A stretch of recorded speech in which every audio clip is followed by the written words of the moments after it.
Yo, halo guys, balik lagi sama gue Martin dan salam profit. Oke guys, jadi pada kesempatan kali ini gue akan menginfoin ya teman-teman seputaran Bitcoin, Ethereum, ya BNB dan sama Habar ya teman-teman ya, Habar. Ya karena banyak banget yang request, ya udah saya akhirnya bakalan update Habar juga lah ya untuk video kali ini. Jadi Bitcoin udah hit ya teman-teman ya.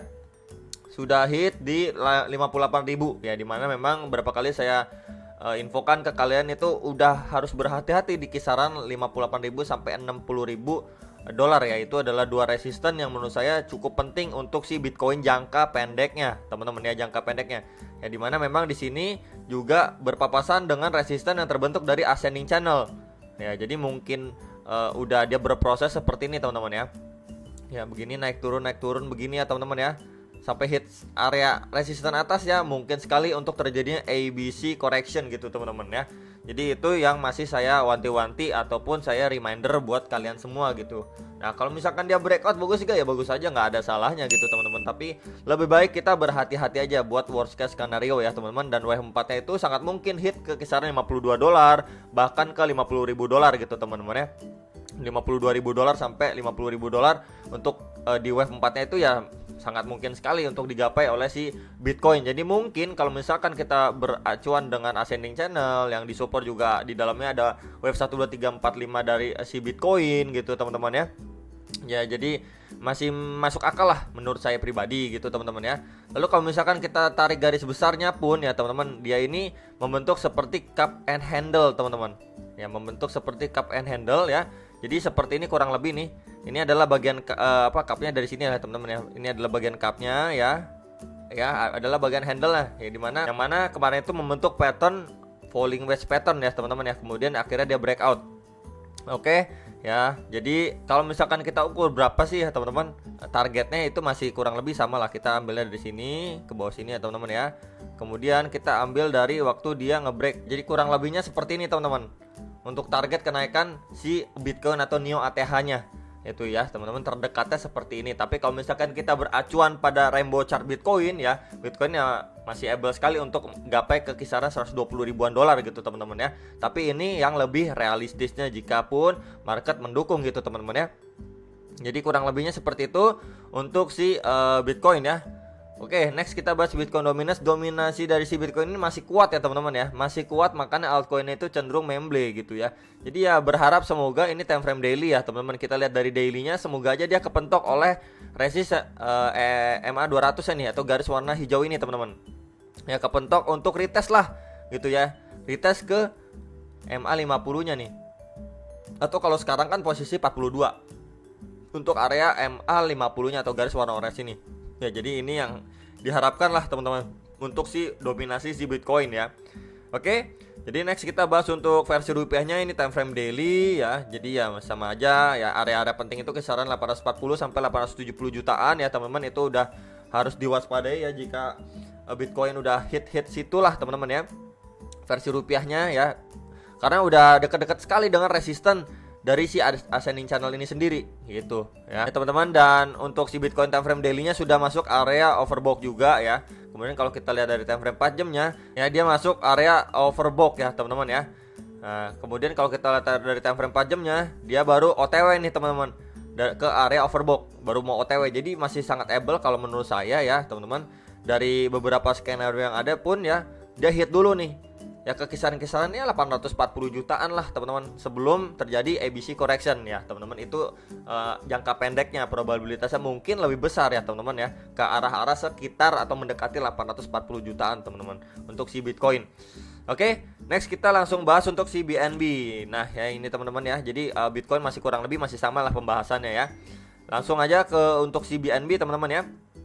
Kita tarik aja pakai Fibo aja teman-teman ya. Kita pakai Fibo ya. Kita tarik dari low-nya ke high-nya ini teman-teman. Nah, ya teman-teman, di high-nya di sini ya. Low-nya saya ambil di sini. Oke. Nah, dia ini sudah berproses ya. Di retracement ini teman-teman 0,5 ini cukup penting nih. Nah, di sini udah berproses teman-teman ya. Ya, di sekitar 6,1-an, 6,2 ya, dia udah berproses ya, walaupun dia sempat breakdown ya teman-teman. Bahkan di bawah retracement 0,6 ini. Ya, kemudian langsung dapat volume yang cukup kencang, bahkan sampai ngelewatin retracement 0,382 atau sekitaran 6.450.000-an. Oke teman-teman, jadi next target terdekat ya, kalau misalkan kita tarik pakai Fibo ya teman-teman ya, target terdekat untuk si BNB itu di kisar-kisar berapa sih? Nah ini kita biar lebih jelas ya teman-teman ya, dipanjangin aja. Di sini retracement 0,236 atau sekitaran 6.850.000-an ya di area ini teman-teman. Next target untuk si BNB. Nah, next lagi di sini pas ini. Di kisaran-kisaran ini ya, itu sekitaran 7.188.000-an ya atau sekitar 7,2 juta, dan di swing high-nya itu sekitaran 7,4 7,5 juta, teman-teman ya. Jadi ini ada beberapa resisten untuk si BNB teman-teman ya. Jangka pendeknya. Kalau supportnya terdekat pasti di kisaran 0,382 nih retracement itu atau sekitaran 6.400.000, tapi itu bukanlah menurut saya tahanan yang cukup kuat ya untuk si BNB. Ya, namun kalau menurut saya pribadi di retracement 0,5 lah gitu ya teman-teman. Itu kisaran 6,1 6,2 gitu ya. Tahanan yang lumayan lah untuk si BNB ketimbang area 6,4 juta ini ya. Itu untuk si BNB, atau lebih bawahnya di retracement 0,6 ini kisaran 5,8 juta. Ya teman-teman, jadi ini adalah untuk jangka pendeknya ya teman-teman. Dia udah berapa kali mencoba retest ya teman-teman, masih struggling ya untuk bisa menuju high terakhirnya dia di sini.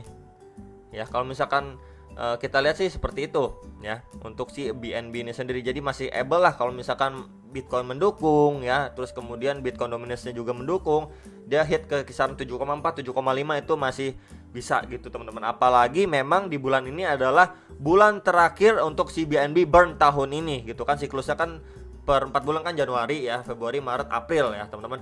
Habis April, Mei, Juni, Juli ya. Habis Juli, Agustus, September, Oktober. Nah, Oktober ini teman-teman, Oktober dimana ini bulan sekarang itu adalah bulan terakhir untuk BNB burn jadwalnya ya untuk tahun ini. Habis Oktober kan November, Desember, Januari. Nah, nanti ketemu lagi di Januari 2022 waktu BNB burn selanjutnya. Jadi mungkin pergerakannya setelah dia dapat good news gitu kan teman-teman, dia udah rally dan mungkin nanti harganya mungkin agak kuat gitu ya, agak lumayan strong ketimbang koin-koin lain gitu, karena memang menjelang burnnya dia biasanya agak lumayan lah teman-teman ya untuk si BNB ini sendiri, karena ya hype BNB burn biasanya memang seperti itu, mendekati ada lumayan lah naiknya walaupun tidak terlalu signifikan gitu, tapi ya harganya cenderung lumayan kuat lah. Misalkan kayak BNB-nya koreksi, yang lain koreksi 10% gitu, altcoin-nya 10%, tapi mungkin BNB hanya koreksi sekitar 4%, 5% ya. Jadi contohnya seperti itu. Kalaupun kena koreksi, dia lumayan kuat juga lah untuk bertahan, walaupun memang kena efeknya, walaupun tidak sebanyak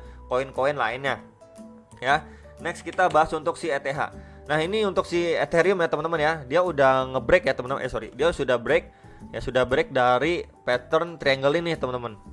Nah ya teman-teman, dia udah break dan udah ya mencapai targetnya lah teman-teman. Di sini lah target dia break ya, terdekatnya loh ya, itu disclaimer terdekatnya teman-teman. Nah karena apa, kalau misalkan kita ukur aja di sini ke sini ya teman-teman ya, kita ukur ya harusnya dia sampai kisaran berapa. Nah kisaran 52.800.000-an atau sekitar mendekati 53 juta rupiah. Cuman ya di area sini adalah resisten yang cukup kuat untuk si Ethereum ya. Di garis warna merah ini yang saya warnain ini teman-teman, atau sekitaran 51.300.000-an atau 51.500.000-an ya. Kisaran-kisaran ini teman-teman ya. Kisaran-kisaran ini adalah area resisten yang kuat untuk si Ethereum jangka pendeknya ya. Udah berapa kali saya infokan juga untuk si Ethereum nih.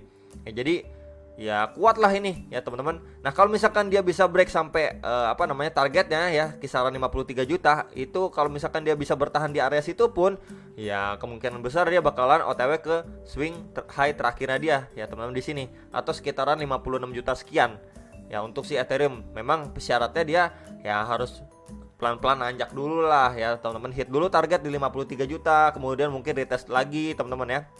Karena kalau kita bisa perhatikan juga di area ini 53 juta ini sebelumnya ini menjadi support, beberapa kali support untuk si Ethereum pijakannya dia. Jadi kita bisa pas banget ya, maksudnya pas banget dengan target dari dia breakoutnya dari triangle ini ke arah 53 juta ya teman-teman ya. Jadi pas banget lah targetnya dengan yang sebelumnya jadi support gitu ya. New resistance teman-teman untuk si Ethereum. Ya, jadi kita masih sama-sama menunggu aja apakah Ethereum ini sanggup hit ke sekitar 53 juta untuk bisa lanjut lagi up ke sekitar 56 juta ya teman-teman. Ya, kita nanti tinggal bandingin aja. Kalau misalkan ETH-nya outperform dari Bitcoin ya berarti udah masuk ke ETH season. Ya kita harapannya kan menyusul untuk yang kapitalisasi pasarnya besar untuk up lebih tinggi lagi. Nah yang agak susah itu yang nunggu alt seasonnya itu agak susah gitu menurut saya gitu teman-teman ya. Jadi itu aja, semoga market mendukung lah ya, semoga market mendukung ya. Jadi tapi tetap aja berhati-hatilah, jangan overconfident teman-teman. Karena misalkan kita lihat dari analisa Bitcoin seperti itu juga kan, adanya ABC correction dan lain sebagainya gitulah ya teman-teman. Jadi persiapkan lebih baik antri bawah aja gitu ya. Itu sih saran saya. Tapi kalau misalkan kalian punya keputusan atau analisa berbeda, silahkan aja teman-teman, tidak masalah. Oke. Ya, terakhir saya mau bahas Habar ya teman-teman, karena banyak juga yang minta bahas Habar dong, Habar ya. Teman-teman ya, kalau Habar ini udah breakout dari pattern falling wedge pattern ya teman-teman. Kalau saya lihat sih ini seperti falling wedge ya teman-teman ya. Jadi memang dia ini masih struggling di EMA 21 dan 34 ya nih. Nah, masih struggling di area sini. Ya, kalau misalkan dia benar-benar habis dia konsolidasi seperti ini atau sideways sejenak ya teman-teman, untuk di area-area segini sekitaran 4.900-an, 5.000 rupiah ya teman-teman. Next target di kisaran berapa di sini teman-teman? Next targetnya di kisaran-kisaran ini. Nah, di kisaran 5.470 sampai 5.500 untuk si Habar ini sendiri teman-teman ya. Kisaran itu untuk target kenaikan dari si Habar ini. Ya, jadi yang nanyain next target di kisaran berapa kalau dia kuat ya, ke kisaran-kisaran itu teman-teman. Ya, OTW-nya. Ya, kalau misalkan lebih tinggi lagi di kisaran berapa di sini? Ya, kisaran 5.900-an sampai 6.000 rupiah lah untuk si Habar ini sendiri, jangka pendeknya. Ya, itu aja teman-teman yang bisa saya infokan untuk Habar, karena sebelumnya juga ini menjadi resisten juga nih, pas banget tuh ya teman-teman ya. Tuh, ya pas banget menjadi resisten. Ya, kalau sekarang ini gimana posisinya? Di sini juga kepentok ya, berapa kali menjadi resisten. Nih. Tuh teman-teman ya. Nih, berapa kali menjadi resisten ya teman-teman nih, berapa kali menjadi resisten ya, dan sekarang udah berapa kali juga nggak kuat tembus, ini malah glosor gitu teman-teman ya. Jadi itu aja teman-teman yang bisa saya infokan untuk si Habar ini sendiri. Nah, jadi yang nanyain untuk support ya, support Habar lebih bawahnya lagi lah gitu teman-teman ya. Kita lihat dulu ya. Oke, jadi di sekitar ini teman-teman, sekitaran 4.800 sampai 4.880-an. Ya, jadi itu untuk support Habar ya teman-teman di sini ya. Nah, saya warna biru aja biar nggak nyaru. Oke ya teman-teman, jadi ini untuk support terdekatnya ya. Tapi kalau misalkan yang nanyain lebih bawahnya lagi, itu kisaran berapa di sini teman-teman? Kisaran 4.550 sampai 4.600 ya untuk si Habar ini sendiri. Jadi memang ada dua area support ya, silahkan aja kalian mau antri di mana lah. Cuman harapannya memang kalaupun sekarang dia nggak mampu ya nembus resisten terdekat ini ya, kemungkinan besar dia bakalan retest kembali untuk support bawahnya ya sebelum dia bisa lanjut up lagi. Jadi itu yang harus diperhatikan atau diwaspadai gitu ya. Jangan sekarang wah FOMO dan lain sebagainya gitu. Lebih baik antri bawah, kecuali kalian udah dior kembali, udah siap dengan resikonya ya, analisa kalian udah mantep dan lain sebagainya, silahkan aja go ahead gitu ya teman-teman, nggak ada larangan sama sekali. Jadi itu untuk informasi Bitcoin, BNB, Ethereum dan Habar. Semoga bisa bermanfaat dan sampai jumpa untuk next video. Salam profit.